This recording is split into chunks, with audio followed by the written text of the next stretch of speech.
Mangyari sa akin ang iyong sinabi.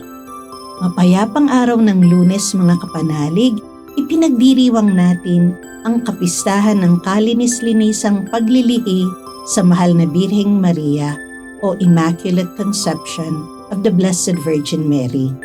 Holy Day of Obligation ngayon, kaya magsimba po tayo. Ito po si Sister Rose Agtarap ng Daughters of St. Paul para sa mabuting balita. Magnilay tayo ng Ebanghelyo ngayon.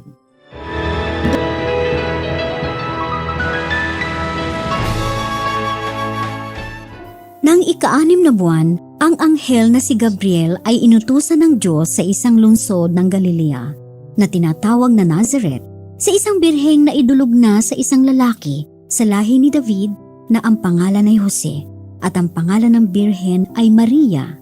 Pagpasok niya sa kinaroroonan ng babae ay sinabi niya, Aba, puspos ka ng biyaya. Ang Panginoon ay sumasayo. Sa mga pangungusap na ito, si Maria ay nagitla at pinagdili-dili ang kahulugan ng gayong bati. Datapot sinabi sa kanya ng anghel, Huwag kang matakot, Maria, sapagkat naging kalugod-lugod ka sa mata ng Diyos. Tingnan, maglilihi ka at manganganak ng isang lalaki na tatawagin mong Jesus.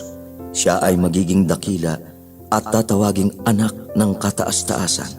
Ibibigay sa kanya ng Panginoong Diyos ang luklukan ni David na kanyang ama at maghahari siya sa sambahayan ni Jacob magpakailanman at walang katapusan ang kanyang kaharian. Winika ni Maria sa anghel, Paanong mangyayari ito? Kayong wala akong nakikilalang lalaki.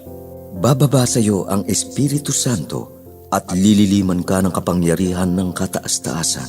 Kaya ang ipanganganak ay magiging banal at tatawaging anak ng Diyos.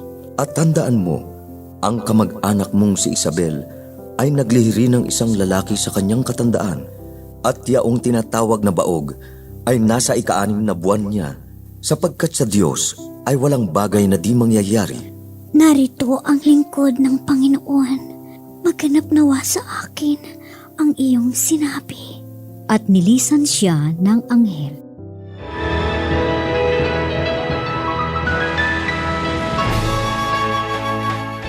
Imagine, may isang pintor na gumawa ng obra, pero sa tagal ng panahon, kumupas na ito at nawala. Ngayon, pilit ginagaya at inuulit ng mga tao yung obrang ito gamit yung sarili nilang imahinasyon at lakas, pero walang nakakapasa. At sa isang himala, nagpakita uli ang pintor at gumawa ng kanyang pinakamagandang obra. Natuwa ang lahat kasi sa wakas, makikita, matutularan at mapaparangalan nila yung napakagandang obrang ito. Mga kapanalig, ito yung katotohanan ng Immaculate Conception. Si Maria na pinaglihi na walang kasalanan. Siya yung pinakamagandang obra ng Diyos na kailangan nating tularan. Ang unang mga obra, sina Adan at si Eva, ay nangupas na at nawala. Pero dahil kay Maria, nakita nating muli ang kaligtasan ng Diyos. Mahalaga yung sinabi ng anghel sa pagbati niya sa Ebanghelyo ngayon. Matuwa ka, Maria, sumasa iyo ang Panginoon. O sa Ingles, Hail Mary, full of grace. Sa puso ni Maria, walang puwang ang kadiliman o kasalanan. Kasi puspos na siya ng Espiritu Santo at pinangalagaan niya ito sa patuloy niyang pagkapit kay Jesus anuman ang mangyari. Kapanalig, tulad ni Maria, tayo rin ay mga obra. Pero madalas nating dinudumihan yung puso at buhay natin sa tukso at kilos ng kadiliman. Alalahanin natin na hindi tayo pababayaan ni Maria kung tapat tayong kumakapit kay Jesus at nagsisikap na panatilihing malinis ang ating mga puso. Kaya magalak tayo at pasalamatan natin ang Diyos dahil sa halimbawa ni Maria ang ating huwaran at ina ng kalinisan at pag-ibig. Mga kapanalig, maraming salamat po sa inyong suporta sa aming misyon, lalo na sa mga donors at sponsors ng Mabuting Balita.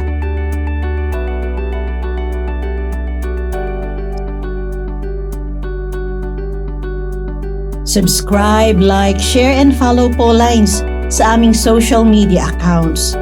At patuloy kaming humihingi ng inyong tulong upang maipagpatuloy ang programang ito. Maaari po ninyong ipadala ang inyong love offerings at donasyon sa aming donations channels. Makakaasa kayo na kasamang lagi ang inyong mga intensyon at kahilingan sa aming panalangin araw-araw. Ito pong muli si Sister Rose na nag-aanyaya sa inyong manalangin. Amang makapangyarihan, tulungan mo kaming makapaghanda sa pagdating ni Kristong iyong anak. Naway maratnan niya kaming naghihintay na nananabik at masayang nagdarasal sa pamamagitan ni Hesukristo kasama ng Espiritu Santo magpasawalang hanggan. Amen. We are here to provide a new way of communicating and proclaiming the gospel.